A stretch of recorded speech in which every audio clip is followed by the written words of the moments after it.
Greetings, beautiful people. Welcome to Coming Out Black's 31 Days to Business Startup for LGBT Entrepreneurs. Day 6. What is your unique value proposition?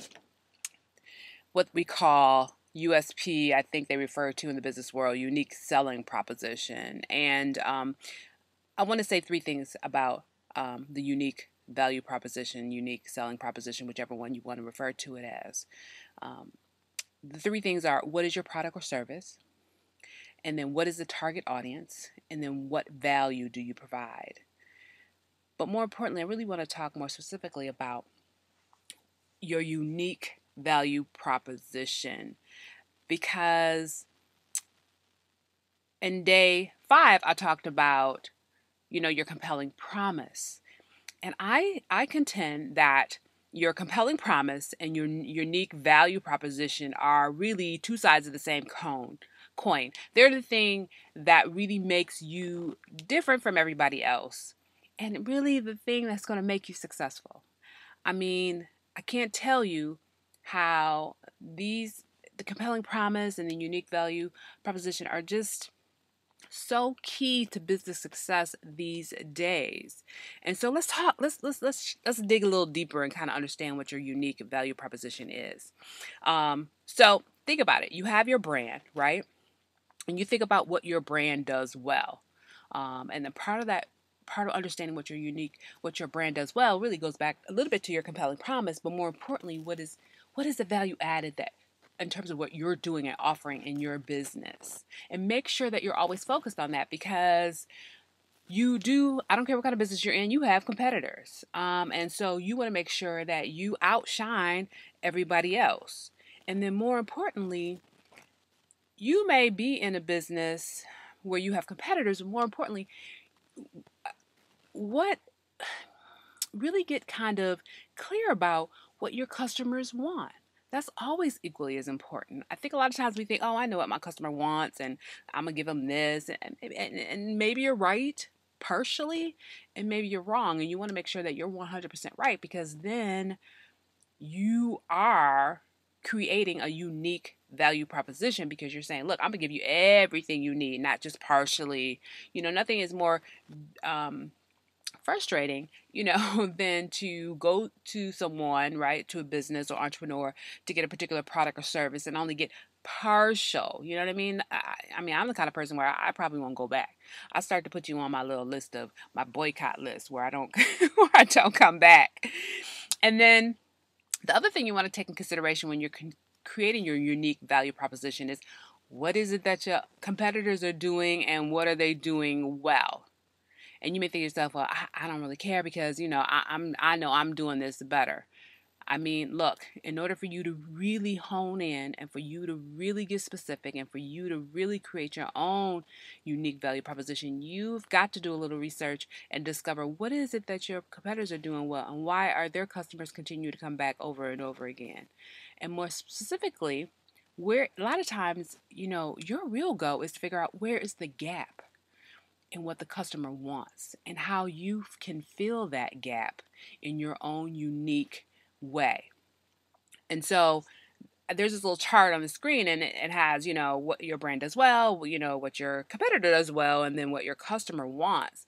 And the thing about it is when it all comes together, when all three of these pieces come together, it becomes questionable in the mind of the customer whether or not they're going to go to you or go to your competitor. And so it's a 50-50 chance, it's what they call risky. You don't want to be just like your competitors, because then your customer client kind of predictability is something that you won't really be able to predict, because they may choose you and they may not. If your competitors are doing it better than you, then for the most part, you're within what we call the losing zone, because people are picking them over you, and you don't want that to happen. And so if you are in the losing zone, I tell people, look, don't trip because you're in the risky zone or you're in the losing zone. Do what you need to do in terms of research and figuring out what it is you need to do to shift yourself into the winning zone. You want to be the kind of business that's offering the kind of services or products that are better than your competitors, and and and the kind of business products and services that are in alignment with what your customer wants. That's all. That's all you got to do. Figure out what they want. And some of that is real simple. You can ask them. I think we think some of this stuff is like rocket science, but it's not. It's real simple. Just ask your clients, like, look, I'm offering this service, or like go to your friends and family. If you're starting a business, a particular business, let's say you're starting a business and you want to offer clothing for full-figured women. Go to full-figured women and ask them, like, look, what kind of clothes do you guys really want? I think a lot of people think they know what bigger women want, but maybe you can just go and ask them and say, what kind of materials do you want? What do you want the clothes to look like? How do you want them to fit? What kind of service do you want when creating these clothes? And you will probably find all the answers that you need, and then what you need to do is curtail your business around that. And then also, make sure that it's unique and that you're offering value all the time. And so, why should your ideal customer client buy from you rather than your competitor? And the bottom line is that you offer the kind of value that nobody else does. More importantly, it has to be relevant to the customer, which is why sometimes you just need to go to them and say, what do you want? And then make sure you meet that need. And then make sure that you are uniquely different. Because people like to feel special. They want to feel like they're on the edge of something, unique and different. And so that's pretty important. And then secondly, what sets you apart from your competitors? And I tell you, the three things that are going to always set you apart from your competitors is personal service. Hands down, personal service will carry your business when nothing else does.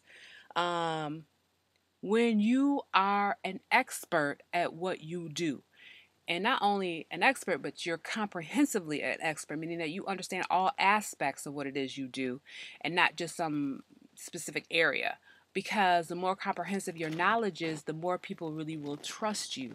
And they know that you will meet most, if not all, of their needs. And lastly, people do want you to have hands-on experience. That's vital. You can't say you're going to do a business. You kind of got to do the business. And so people want to know that you're the kind of person that knows how to do something. But let me leave you with this. When you're thinking about your unique value proposition, family, what you want to do is you want to stand out from the crowd. You just don't want to be like everybody else. Okay? Yeah, you want to be that single orange in that basket full of apples. You want to be that thing that's a little bit different than everybody else, but yet kind of providing something similar. Because again, like I said before, we all have competitors. So thank you so much for joining me. I hope you got a little something out of this. As always, visit our website at www.comingoutblack.com. And oh yeah, I just always want to mention that starting in September, I'm going to be launching Coming Out Black's Business Academy, where I'm going to be offering business development online training courses, as well as one-on-one coaching for LGBT entrepreneurs. So once again, thank you for joining me. Take care of yourself, and peace and love.